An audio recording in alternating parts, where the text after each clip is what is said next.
अगर आप भी चाहते हैं हमारा डीजे रोशन कुमार चैनल पे गाना चाहिए तो चैनल के लाइक करें, सब्सक्राइब करें, कमेंट करें और बेल आइकन को दबाना ना भूलिए, क्योंकि हम जो भी गाना अभी अपलोड करेंगे आपके पास पहले जाता रहेगा।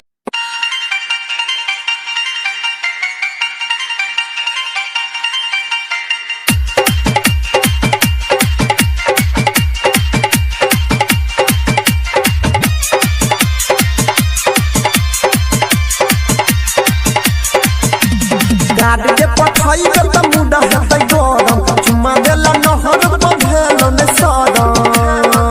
जइबे ससुरा त रोकहु न जेबो गे छौरी, तोरा बहिन के पटेबो कनबे बताबो नै, टेंशन लेबो गे छौरी, तोरा बहिन के पटेबो।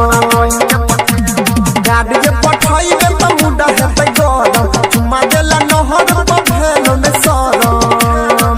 गे जइबे ससुरा त रोकहु न जेबो गे छौरी, तोरा बहिन के पटेबो कनबे बताबो नै, टेंशन लेबो गे छौरी, तोरा बहिन के पटेबो।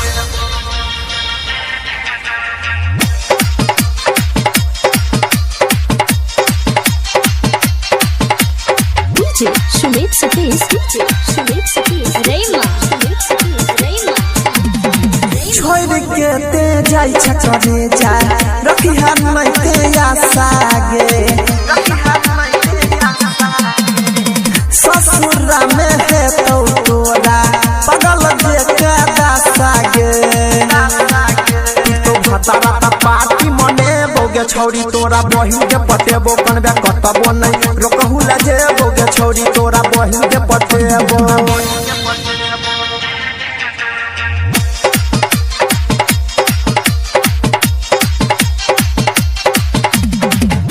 सुमित सतीश, सुमित सतीश रेमा, मंगिया भरे तो जखन देख के तोरा हंसबोगे, छेला पहिले तू आब तोरा बहिन संगे फंसबोगे।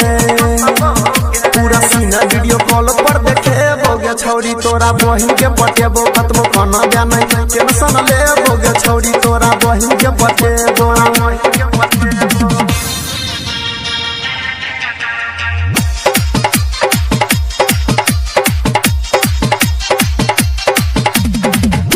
सुमित सतीश, सुमित सतीश रेमा, बैठिया जखने डोली में छौरी, देखी है नहीं पलट के। सुन ना ससुरा जाके पंकज संगे ली हम मजा सट के।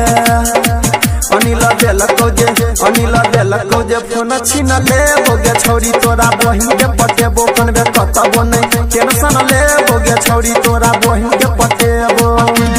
गाड़ी के पठाई त मुडा हेतै गरम, चुम्मा देला नहर पर भेलो ने सरम। जइबे ससुरा त रोकहु न जेबो गे छौरी, तोरा बहिन के पटेबो कनबे कतबो नै, टेंशन लेबो गे छौरी, तोरा बहिन।